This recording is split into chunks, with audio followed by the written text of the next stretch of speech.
A civilization never realizes it's collapsing until it's already too late. Rome didn't fall the day the barbarians crossed the gates. It fell decades earlier when its people stopped believing in each other. The Maya didn't vanish because of a single drought. They ignored warning after warning until silence was all that remained. And the Soviet Union didn't break from the outside. It shattered from within, almost overnight. So here's the uncomfortable question. If history repeats, which stage is America in right now? Are we at the beginning of the decline, or standing in the final chapter without knowing it? Every empire in history believed it was different. Every great civilization thought it was too powerful, too advanced, too exceptional to ever fall. And yet they all did. Rome ruled the known world for over 500 years. Its armies were unstoppable, its wealth unmatched, its technology far ahead of its time. People believed the empire would last forever. But behind the marble statues and grand victories, something darker was spreading. Corruption, polarization, and moral decay. Senators sold influence like merchandise. Citizens stopped caring about the republic. People fought each other more than they fought their enemies. The collapse didn't begin with swords and fire. It began with silence, denial, and division. The Maya built cities more advanced than anything in Europe at the time. Observatories, pyramids, irrigation systems that fed millions. But centuries of prosperity made them blind. They cut too many trees, drained their land, and exhausted their resources. When drought came, society fractured. The elite fought to maintain power while the population struggled to survive. By the time anyone realized the danger, it was already irreversible. Their cities were abandoned, swallowed by the jungle. And the Soviet Union, one of the two global superpowers, controlled 15 republics, commanded nuclear arsenals, and terrified the world. Yet in 1991, it collapsed in a matter of months without a single foreign invasion. Why? Because trust in the system evaporated. People no longer believed in the nation they lived in. The destruction came from inside. The pattern is terrifyingly clear. Civilizations don't die when they are weak. They die when they think they can't be broken. When warning signs appear and people look away, history may feel like chaos, but collapse follows a predictable pattern, a pattern that repeats so consistently it's almost mathematical. Every fallen civilization moved through the same stages. Stage 1, prosperity.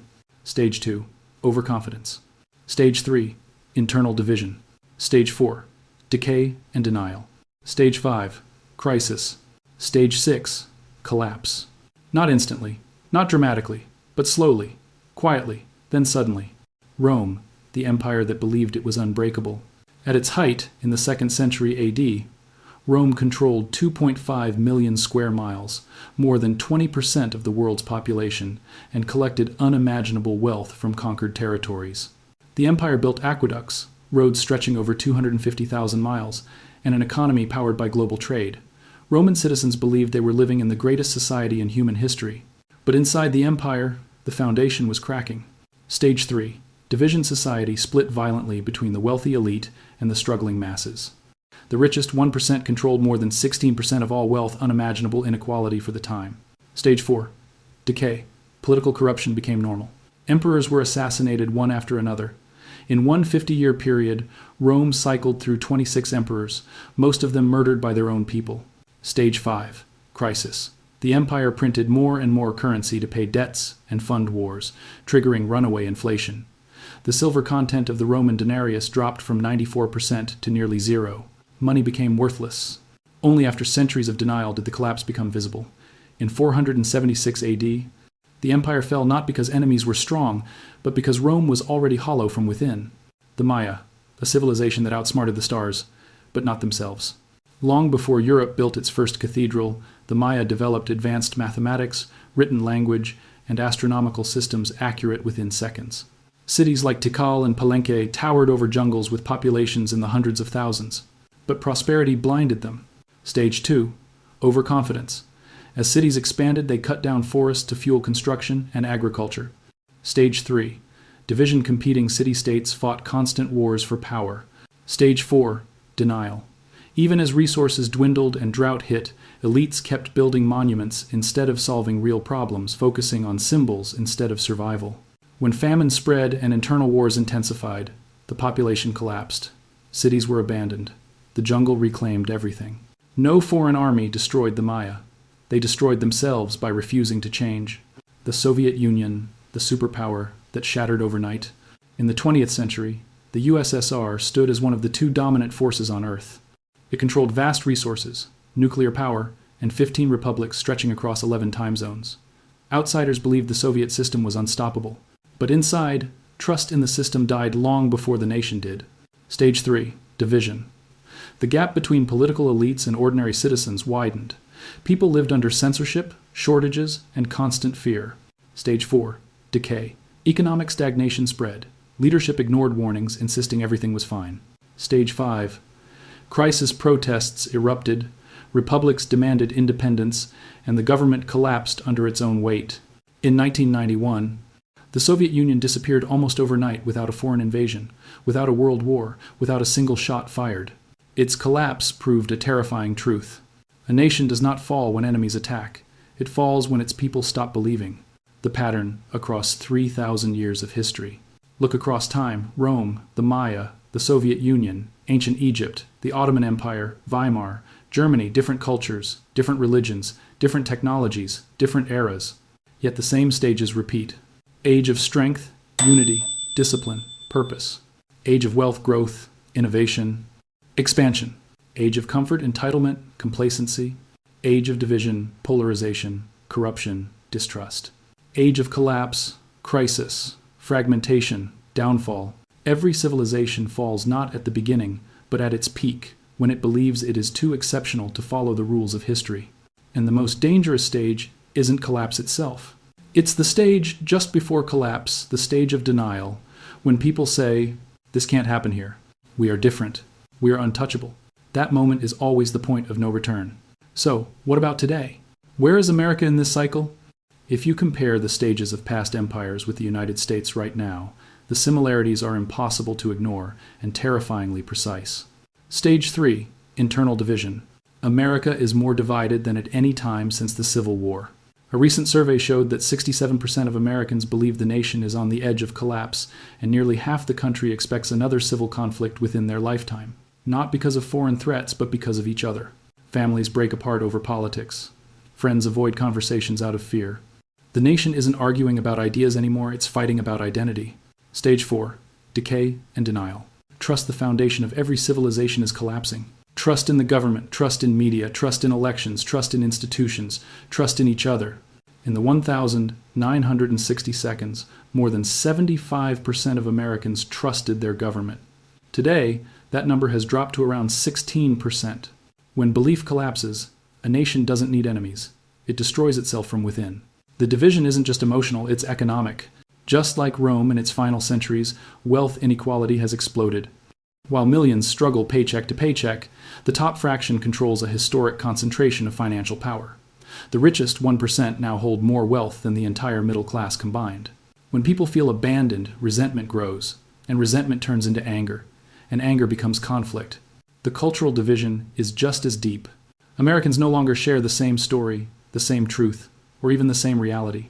One nation, but living in different worlds, on different screens, believing different facts. The Romans reached the same point. When they stopped trusting the system, they stopped defending it.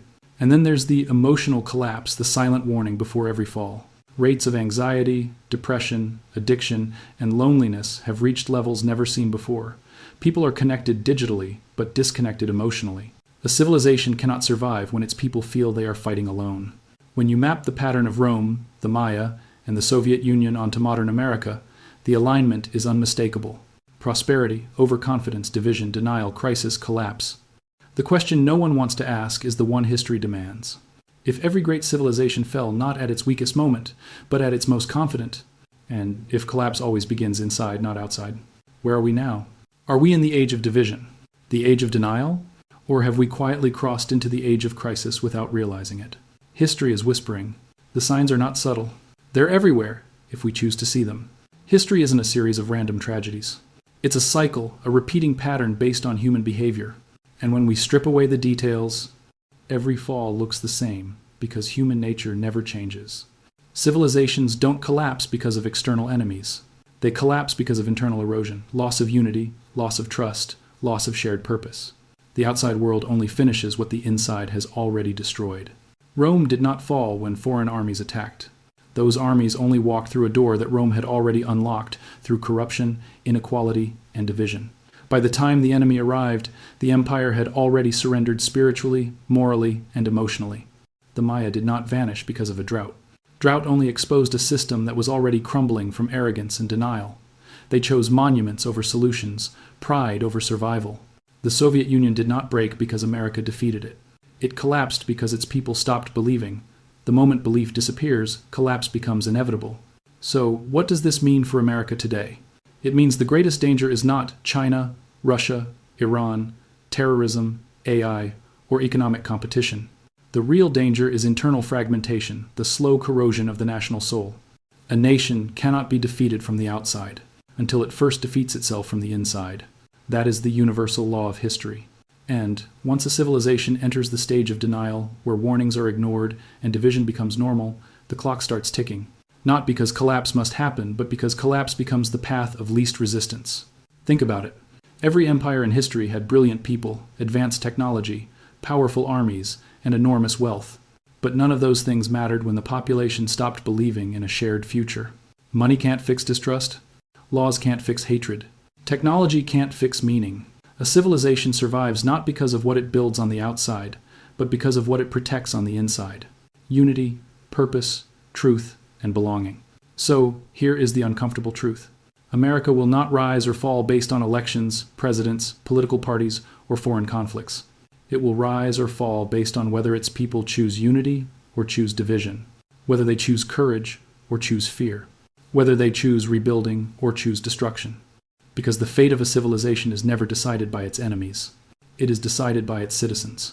And that brings us back to the question at the heart of this story.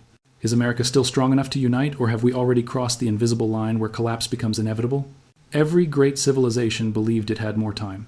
Every collapsing society said the same words, "It can't happen to us." History proved them wrong. The final stage isn't marked by war or invasion.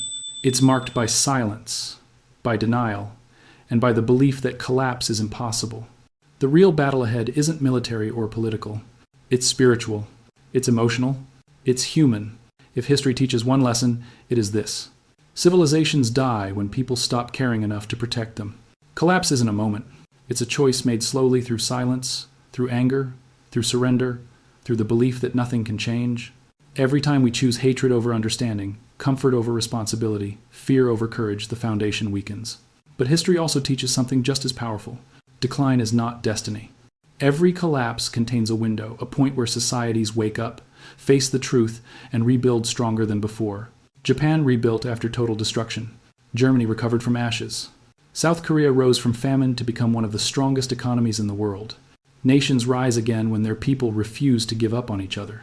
The real battle ahead is not left versus right, rich versus poor, or young versus old.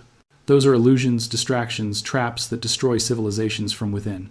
The real battle is unity versus division, hope versus despair, responsibility versus apathy.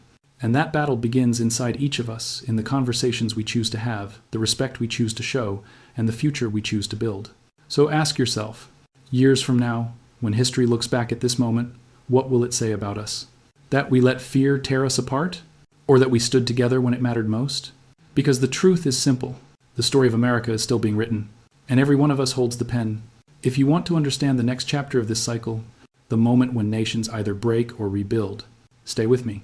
History isn't finished, and neither are we. Follow for part 2